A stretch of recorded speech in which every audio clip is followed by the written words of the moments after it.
बच्चों एक प्रॉब्लम आज और करते हैं एटॉमिक स्ट्रक्चर का जो मल्टीपल चॉइस का है। करेक्ट स्टेटमेंट बतानी है। पहला है uncertainty principle rules out the existence of definite path for electron. ये अनसर्टेनिटी प्रिंसिपल क्या कहता है कि किसी वेव इलेक्ट्रॉन का जो वेव मोशन होता है उसका पोजीशन और उसका मोमेंटम हम एक साथ फाइंड आउट नहीं कर सकते, जबकि यहां कहा गया है कि डेफिनिट पाथ। तो डेफिनिट पाथ के लिए अनसर्टेनिटी प्रिंसिपल नहीं है, this is for wave nature, ये सही होगा। Energy of an electron in 2s orbital for an atom is lower than the energy of electron that is infinitely far away from nucleus. ये formula होता है। और जैसे 1s है, 2s है, 2p है, 3s है, जितनी भी ऑर्बिटल हैं, जैसे जैसे हम इन्फिनिटी की हो जाती हैं तो ई इन्फिनिटी की जो वैल्यू आती है 0 आती है, बाकी इन सब के लिए वैल्यू निगेटिव आएगी, यानी यहाँ वैल्यू बड़ी है, यहाँ वैल्यू छोटी है।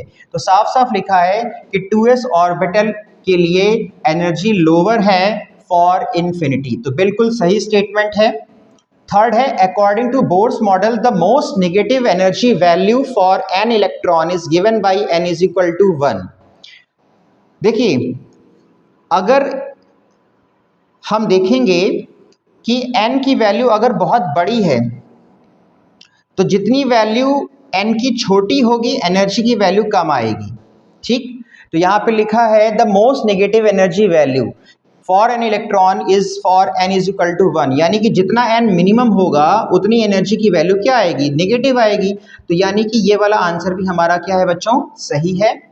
लेकिन आखिरी ऑप्शन दिया है मैग्नीट्यूड ऑफ वेलोसिटी, जो हम निकालते हैं Vn बराबर 2.18 इंटू 10 की पावर 6 z अपॉन n से, यानी n बढ़ाओगे तो वेलोसिटी कम हो जाएगी। ये कह रहा है कि वेलोसिटी इंक्रीज करती है with the increase in the value of n, जो कि बिल्कुल गलत है। तो बच्चों यहाँ पे 3 ऑप्शंस करेक्ट हैं, A, B एंड C। और ये एक थ्योरेटिकल बेस्ड क्वेश्चन है जो कि बोर्स मॉडल के पॉस्टुलेट हाइजेनबर्ग अनसर्टेनिटी प्रिंसिपल पर बेस्ड था। I hope you will understood. Thank you.